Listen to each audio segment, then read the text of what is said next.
Xalayaa nagaa. Duraan dursee si haa ga'u nagaan koo akkam jirta? Nagaa fayyaa keetii? Anis nagaa kooti galata Waaqayyoo. Egaa nagaa kootti aansuudhaan har'aa yaada wayii qabadheen gara kan kee dhufee jira.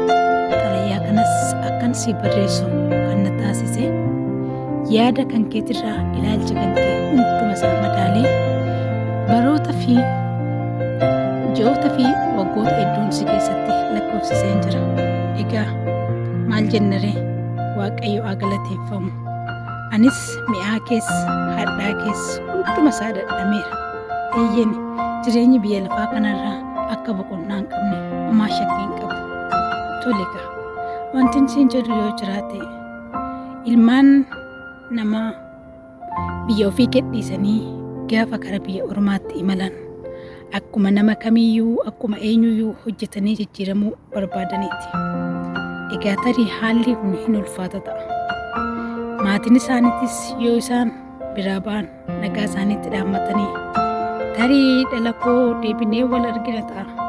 Yoo wal arguus baanne nagaatti jedhanii boo'anii wal gaggeessanii wal biraa deemu. Eeyyan achirraa jalqaba bu'aa bayeessa.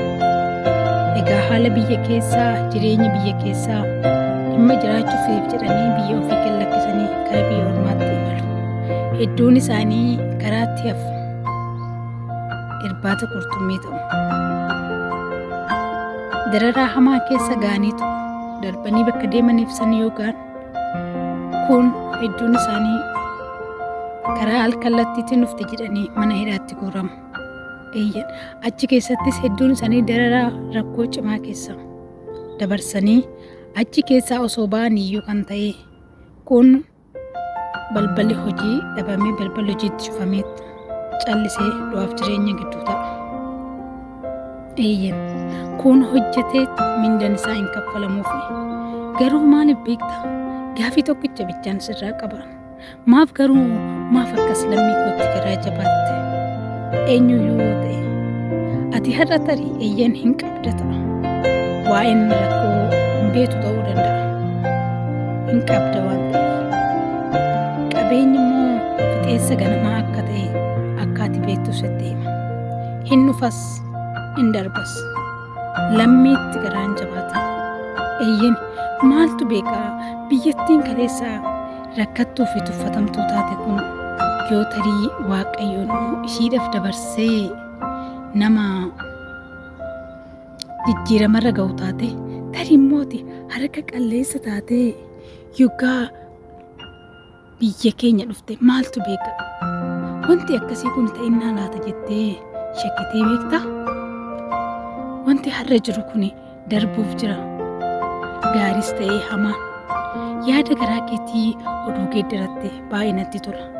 Gara jabummaa fi hammina lammii koorra osoo dhaabbate anis kana hawwii guddaadha. Hedduun isaanii fooqirraa gad darbatteerta. Hedduu isaanii qaaltee firiijii naqatteerta. Hedduu isaanii dararaa fi rakkoo hamaa keessa jiraachifteerta. Kanarraa kan ka'e dhimma jiraachuu isaanii dadhabuurraan kan ka'e kaan maraataniiru.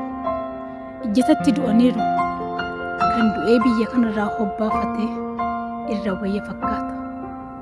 Eeyyan jireenya du'aa fi jireenya hin jedhamne keessa kan jiraatan hedduun isaanii jiru. Garuu maal ta'a yennaa yeroo tokko biyya keenyaaf garaa laafte lammii koof garaa laafte qabeenyi jiru kun hunduu akka darbu yaadadhu. Garagalcha Waaqayyoo hin beeka waan ta'eef biyyi lafaa hundinuu darbuuf jira. Kana yoon isin jedhu ani Waaqayyoon gargaaramee eegamee fayyaa kootti nagaa kootti si keessaa ba'uuf hin jira. Eeyya tarii beektamoo abdiin kutadhu. Biyyoonni biraatis garaa akka jabaatan nan beeka. Garuu beektaa carraa lamatu nan laala. Eeyya biyya lafaa kanarra qorumsi akka jiru nan beeka. Obsa qabaachuun immoo waan hundarras akka caalu nan beeka. Obsuun nama barbaachisa. Garuu kanas siif hawwu beektaa? Qalbii jijjiirannaa. Qalbii jijjiirradhume lammiin kun gaafa biyyaa dhufan mataa isaanii qofan fayyadan. siif hojjetaniiti kan mindaa isaanii fudhatan. Eeyyan kana waan ta'eef yaada mataa keetii geeddaradhuuti. Lammii koo isa haala rakkisaaf dararaa keessa jiru furmaata laadhu. Warra dhiiras ta'e warra shamarranii osoo jiraatti deemaa jiranuu hin ajjeesin. Garaa laafii bor waan ta'an hin beekan. Tarii ati har'aa waan qabduuf sitti dhaga'amu dhiisuu danda'a. Garuu hin beekani beektaa si dhaqqabus dhiisuu danda'a wanti kun. Ijoollee kee boruu koo haalli diinagdee gadi bu'umsa kee irra jiru kun yoon akkasiin jiru gammachuu wanti na gammachiise miti wanti sirra ga'aa jiru kun. Garuu mee yaadadhu waan hojjechaa jirtu. Hedduu isaanii dhiigni isaanii sitti dhangala'eera. Gumaa isaanii namni tokkoyyuu sin gaafatu hin argamne. Eeyyan bara waraabessi nama nyaatee sardiidatu nama marsa jedhaa miti ree Oromoon yoo mammaaku waa malee hin mammaakamne. Eeyyan egaa waanuma hundaafuu ani nagaan sitti dhaammadha. Yeroon xalayaa kan ammoo itti siif barreessee siif dubbisutti suma keessan jira. Anis yoonan sitti balleessee dhugumaan si yakkee jiraadhe dhiifama akkanaaf gootu sirraa barbaada. Anaaf homaa miti. Lammii koo jiran kana adaraan isin jedha. Biyya kana keessatti warra argamu akkuma kana warroota akka kan kee garaa jabaataniif akka ati garaa laaftuuf hin hawwu. Ammaan booda duunii fi ajjeechaan gochaan suukkaneessaa akka lammii koorraa dhaabbatu sittan mara. Eeyyee kabajaanis si gaafadha. Sin kabaja waa hedduu si keessatti dabarse waan ta'eef akka namaaf osoo hin taane akka waaqayyoof eegame ani guyyaa har'aa ga'eera. Homaa hin taane ani nagaa kooti. Garuu gaddi lammii kiyyaa gadda kooti.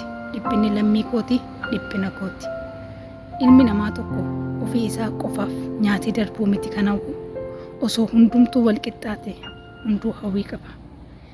Yaa ta'ugaa maal godhure? Egaa kan dhadhaa afaan kaan dhagaa afaan nama gooti jedha. Gaafa namoonni gadi jedhanii namaaf ajajaman, gaafa namoonni wanta hedduudhaan nama cinaa dhaabbatanitti nama gargaaran, hojii isin hojjechuun hin barbaanne, hojii isin hojjechuu jibbitan isin hojjetanii garuu namni hojii isin hojjetu sun jibbameet hojiin isin jibbitan sun jaalatama yeroo sana. Tole haa ta'u biyya namni saree hanqatee sareen nama caaltee kana keessa jiraachuun waa hunda baruun beektaa waa hedduu sirraa bare waa hedduudhaan sittis gammade. Maaliif jennaan waa rakkatan malee namaaf hin dhaanii beektaa. Namni waa qabu tokko hiyyeessa finnaa'u kanaaf wallaalti natti fakkaata anaayyuu. Wanti harkaa qaban kuni haga nama harka jirutti waan nama harkaa ba'u fakkaatu garuu soba. Fixeessa ganamaati wanti hunduu. Kanaafi wanti isin jedhu yoo jiraate lammii koo si keessatti dhiisee deemu hunduma isaanii adaraa. Hin beekamu waan ta'eef harki taraa wal liqa jedhu Oromoon hin beekamu guyyaan isaa. Tarii nus biyyi keenyaafis dabartee lammiin koo gabrummaa kana jalaa akka baanu nan beeka. Yoon kana jedhu ati biyya dirqiin biyya fiddeeti miti. Dhimma hojjechuuf jennee waan dhufneefi. Xalayaan kan koo guyyaa har'aaf siif qopheesse kanuma fakkaata. Dubbii koo yoo sitti dheeresses dhiifama naa godhisiin jechaa Waaqayyoon si haa eebbisu. Jiruuf jireenya kee nagaatti si haa eegu. Qalbii kee darannaan siif hawwa. Jireenya kee ganamaaf osoo hin taane jireenya kee galgalaa naaf eebbifami.